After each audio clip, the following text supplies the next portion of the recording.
pour parler du Safe & Sound Pro 2, un appareil que j'utilise au quotidien depuis un certain temps en remplacement de mon fidèle compagnon AM-Fields AM11. En termes de haute fréquence, donc le Safe & Sound Pro 2 qui a à la fois un avantage certain avec des niveaux de diodes qui sont très visibles même de très loin, et puis une fonction sonore qui est plutôt cool et qui s'utilise ici de manière pas trop audible parce qu'on est dans un environnement où on est plutôt dans des valeurs faibles, de faibles anomalies. On va tout de suite voir en action quand on va se déplacer dans la pièce. Là tout de suite on est derrière un blindage, le mur en bois est blindé par l'arrière avec un pare-plume métallisé et on voit qu'on est à des valeurs de 0,027 ou 28 volts par mètre jusqu'à 0,050 en valeur pic maintenue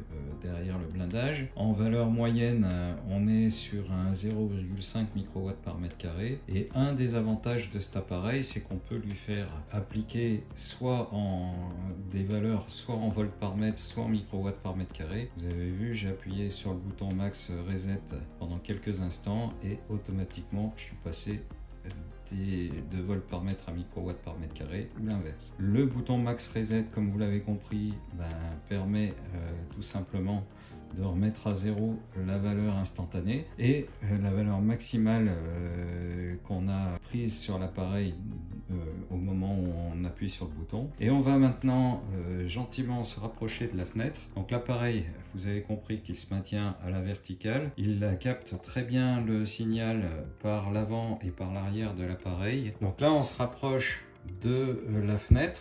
On est sur une zone où il y a clairement plus de problématiques.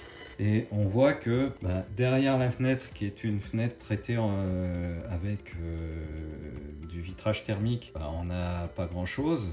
Je suis redescendu à 0,041 volts par mètre. Et derrière le bois qui est ici non traité anti-ondes, on a des valeurs qui tout de suite remontent un peu plus, qui laissent passer les ondes. Et puis derrière la fenêtre, ça rebaisse. On voit qu'on est redescendu au niveau de la faible anomalie avec une valeur verte, et si je fermais les volets, on aurait une valeur verte clignotante qui serait parfaite. Allons faire un petit tour à l'extérieur, et là immédiatement on voit les valeurs qui montent au niveau des valeurs mesurées sur le balcon.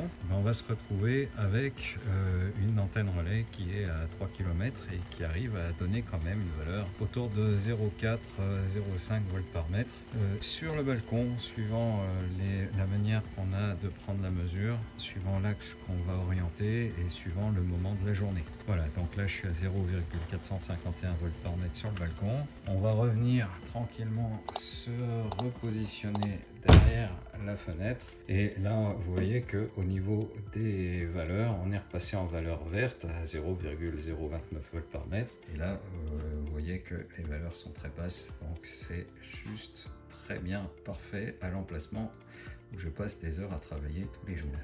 Gros avantage aussi du Safe & Sound Pro 2, c'est qu'il a un rétroéclairage qui est bien pratique lorsqu'on fait des mesures dans une zone sombre. Voilà pour les gros avantages du Safe & Sound Pro 2, qui est quelque part mon appareil favori du moment.